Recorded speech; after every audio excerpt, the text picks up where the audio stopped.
Megatron! Decepticons! Dinobots! I've come to the conclusion that I am, in fact, quite a simple man. Although, much like with Captain Carrot, simple doesn't mean stupid. Well, I'm either simple or I keep watching different films to everyone else. Although, if I am simple, that doesn't quite explain why I despise Avatar with a fiery, unholy passion for being a simplistic sack of eye candy. As you could probably gather from the opening, I did actually enjoy this film. It managed to keep me entertained for pretty much its entire running time, and you know, you can't really ask more of a film than that, or at least I can't. The film's story isn't particularly complex, but it did make me smile in the way that things do when I spot their inspiration. In this case, the inspiration came from technically it was 5 episodes of the G1 cartoon, but it was 2 stories. No spoilers, but suffice it to say that Megatron has a master plan that could spell ultimate doom for the human race. Oh, you just gotta love being the galaxy's whipping boys, haven't you? The human cast members do their jobs adequately. I can't recall any particular moments of excessively poor acting. They fulfilled their roles, and okay, not a lot more of them to be honest. But having said that, Simmons and his new buddy Dutch are easily the most entertaining of the lot. I think possibly the biggest story, though, surrounding the casting of this film was the dumping of Megan Fox for being a moron and the subsequent casting of Rosie Huntington-Whiteley as Sam's new girlfriend, Carly. Now, she didn't do anything for me personally, so all the lingering shots of her legs and her ass were somewhat wasted. However, for what was, I believe, her first acting gig, I didn't think she was terrible. She's not going to win any awards, but she didn't annoy me, which is always a good thing. What I will say, though, is that the human characters I've always enjoyed watching the most in these movies are Josh Duhamel's Lennox and Tyrese Gibson's Epps. And honestly, I'd have preferred it if they got a bit more screen time than Sam and Carly and so on. But all that said, this is a Transformers movie, and that means giant transforming robots beating each other into chrome crumbs. So, does this film do the Transformers well?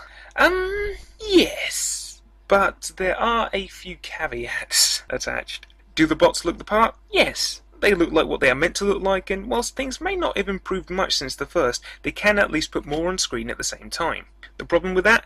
Well, the problem is I still don't like the designs of them. They look like robots when they should look like mechas. I mean, highly subjective, I know, but I just can't help but feel that we would be able to see more Transformers on screen if each Transformer didn't have 5,000 moving parts that need to be textured, animated and rendered at 25 frames a second. Is the bot versus bot action good? Yes, it is. When they're in full flow, it pushes pretty much all of my buttons. And on something of a plus point, Optimus Prime is finally the mighty badass he should have been from the start. One of the few things that I really hated about the first live-action movie is that Prime went down like a bitch as soon as Megsy looked at him. Here, Prime is the whirling juggernaut of doom that I paid money to see. The problem? Oh dear. The problem is that some of the editing and the pacing really is atrocious. Mainly during the final battle, I grant you, but during the final extended action sequence, one particular cut feels like they either left something out of the film entirely, or they simply ran out of money. There are also some near unforgivable gaps between Transformers reducing each other to lithium litter. Other bots and cons? Well, Wheelie is less annoying, but he's still there. The Ghetto bots are gone, thank fuck for that. But there aren't many Autobots or named Decepticons. Soundwave and Shockwave are in it, which is awesome, but Shockwave doesn't really have a lot to do, although he does do more than he did in 1986. And Soundwave... okay, this might sound petty and a bit fanboyish, but we have Soundwave. They bothered to hire Frank Welker to do the voice, as he did back in the day, but instead of the Soundwave voice... Rumble Frenzy, Ravage Rat Pet, Eject, Operation Interference. we get Dr. Claw. One today, Gadget, but I'll be back. Now, as much as I do like it, this is Transformers, not Inspector Gadget. And whilst I didn't find it overly long myself, it does feel weird when a 2.5 hour long film abruptly ends.